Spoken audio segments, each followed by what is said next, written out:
Pierre Lebrun, c'est l'automne, les feuilles tombent dehors et les Maple Leafs au classement en quelque sorte. Sans farce, les Leafs excluent présentement d'une place en séries éliminatoires. On joue pour 500. Il n'y a pas nécessairement de panique à y avoir, mais on sait, hein, c'est les Maple Leafs de Toronto. Il y a beaucoup de pression. Est-ce que tu sens que les Leafs sont un peu sauvés par la présence des Blue Jays à la Série mondiale présentement? C'est absolument un fait que les Maple Leafs sont chanceux d'une façon que le focus du marché ici à Toronto est absolument sur les Blue Jays. C'est évident, c'est comprenable. La ville de Toronto, la région, la province, écoute, sont très excités des séries mondiales avec les Blue Jays. Alors, pendant ce temps-là, ça enlève un peu qu'est-ce qui serait vraiment une situation un peu plus... qui aurait plus d'attention, disons, sur le côté hockey, parce que ça n'a pas été une belle semaine jusqu'à temps pour les Maple Leafs. Ça a commencé avec le gardien de but Anthony Stolarz qui a fait des déclarations assez émotives après la défaite contre Seattle en sortant samedi passé, dont il a parlé du fait que certains joueurs qui n'ont pas travaillé trop fort là, sur le but en sortant. C'était vraiment William Nylander, son coéquipier. Et puis, écoute, même dans les propos de Craig Berube, après la défaite contre New Jersey mardi, on ressent sa frustration, surtout sur le fait qu'il continue d'essayer de trouver des solutions pour ses deux premières lignes, continue de changer les ailiers alentour de Austin Matthews à la première ligne, ainsi que John Tavares à la deuxième ligne. Alors, on n'est pas vraiment heureux au sein de l'organisation, mais comme tu as dit, Alex, on ne panique pas non plus. C'est une bonne équipe qui doit tout simplement se retrouver. Donc là, en quelque sorte, on a un sursis d'à peu près 2 semaines pour les Maple Leafs de Toronto pour redresser la barque, justement. Pierre, on a vu les Flames à l'œuvre hier contre les Canadiens de Montréal. On peut voir le verre à moitié plein ou à moitié vide. Dustin Wolf a connu probablement le meilleur match depuis le début de la saison. Ça fait du bien. Mais de l'autre côté, l'attaque a marqué un but seulement. De loin, la pire attaque de la Ligue nationale de hockey. 1,5 but marqué par match. Tu n'en gagneras pas beaucoup quand tu ne marques pas. Est-ce que les Flames pourraient se tourner justement vers le marché des transactions pour essayer de trouver de l'aide à l'attaque?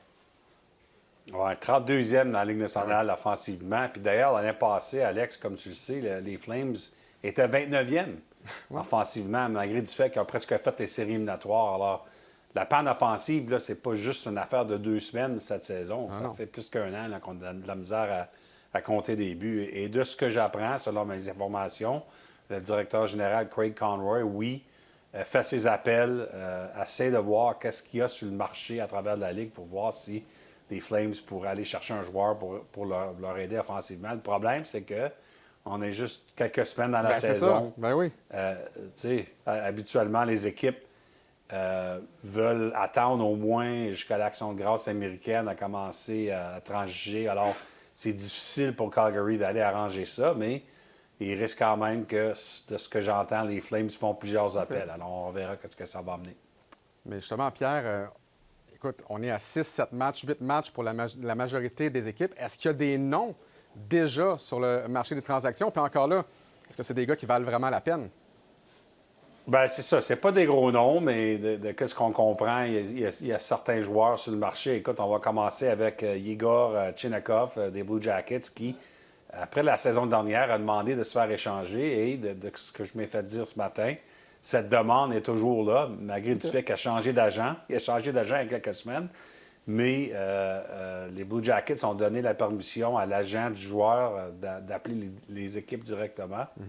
Pour voir s'ils sont capables de trouver une solution pour un échange pour Columbus. Mais tu sais, c'est quand même un choix de première ronde en 2020. Il y a 24 ans. Les Blue Jackets ne sont pas trop intéressés là, à donner ce joueur pour rien. Fait que... puis d'ailleurs, ils ne veulent même pas l'échanger pour un choix de repêchage, que ce que j'apprends. Les Blue Jackets veulent faire les séries cette année. Alors, s'ils vont échanger Chinakov, ça va être dans une... je pense dans une transaction plus traditionnelle où ils reçoivent un joueur qui peut leur aider en retour. Alors, il y a plusieurs équipes, de ce que j'apprends, qui appellent à son sujet. Il y a Buffalo, la Floride, avec toutes les blessures, Détroit, Toronto, fait du sens. On sait que les Leafs, Brad Shielding, en a parlé publiquement du fait qu'en général, on veut aller chercher un joueur devant entre maintenant et le 6 mars, la date limite. Alors, il y a plusieurs équipes qui s'intéressent à Chinakov, mais c'est savoir s'ils peuvent trouver un échange qui fait du sens pour Columbus. Mais pendant ce temps-là, on sait qu'il y a aussi Nick Robinson à Toronto qui est sur le marché. Il y a aussi Brennan Ottman, les Rangers de New York, qui prend des appels à son sujet. Écoute, c'est pas des gros noms, Robertson, Ottman, Shinakov, mais c'est quand même des noms sur le marché. C'est évidemment de l'aide, mais est-ce que ça va transformer ton équipe? Pas nécessairement certain. Et comme on dit depuis le début, il n'y a pas lieu de paniquer, je pense, pour aucune équipe. Je comprends que les Flames de Calgary à l'attaque, ça fait 1 an et quelques matchs que c'est très, très difficile. Mais de là à paniquer, peut-être à regretter ultimement une transaction faite en début de saison, peut-être que ça ne vaut pas la peine. Pierre, les Canadiens rendent visite aux Oilers d'Edmonton ce soir. Connor McDavid, qui a débloqué, qui a marqué son premier but cette saison. Ça, c'est quand même assez fou. Contre les Sénateurs à Ottawa. Tu aimerais revenir sur sa signature de contrat. On le rappelle, 2 ans, 12,5 millions de dollars par année. Et ça lance vraiment un signal clair à l'organisation. On doit gagner et vraiment dans les prochaines années.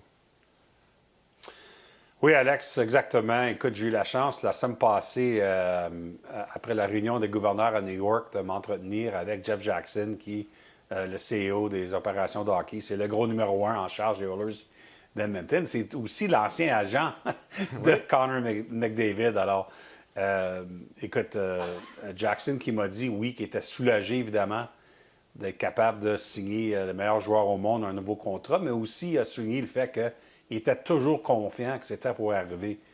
La partie là-dedans qui l'a surpris, lui, Jackson, c'était la demande de salaire du numéro 97. Il n'avait aucune idée que McDavid n'était pas pour demander pour une hausse de salaire. Ça l'a surpris à lui et à Stan Bowman qu'il voulait seulement 12,5. Seulement 12,5. Mais dans le contexte de Connor McDavid, qu'il veut rester avec le même salaire dans son nouveau contrat de 2 ans. Et comme Jackson a précisé, c'est parce que McDavid espère de garder des scènes dans le plafond salarial pour les Oilers aller chercher d'autres morceaux d'ici à la date limite, le 6 mars. Écoute, ils ont quand même été chercher Jack Roslovic après cette signature de McDavid. Alors, ils ont déjà fait quelque chose, ils ont déjà transigé.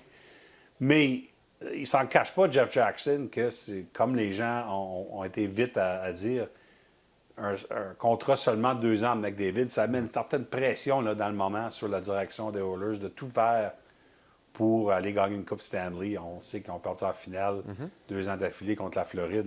Mais Jackson a aussi dit en même temps, lorsque lui a été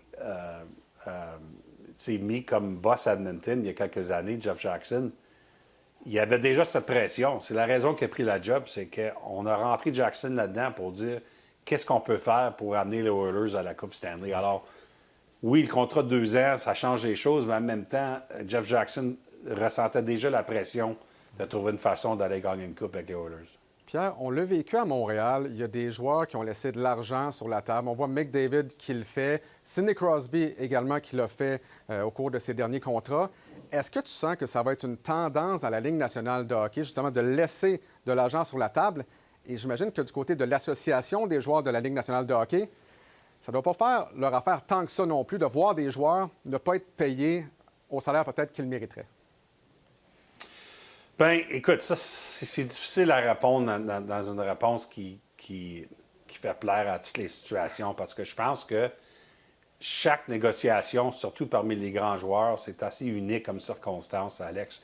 Je vais te donner l'exemple de McDavid. Je peux te dire que de ce que je sais, l'Association des joueurs n'a pas eu un problème avec son contrat du tout parce qu'ils comprennent que c'est une situation unique où il veut que les Oilers aillent chercher d'autres joueurs, il veut gagner. Alors, chez l'Association des joueurs, on respecte son désir de faire ça. Puis c'est différent aujourd'hui dans l'Association des joueurs que c'était il y a 30 ans.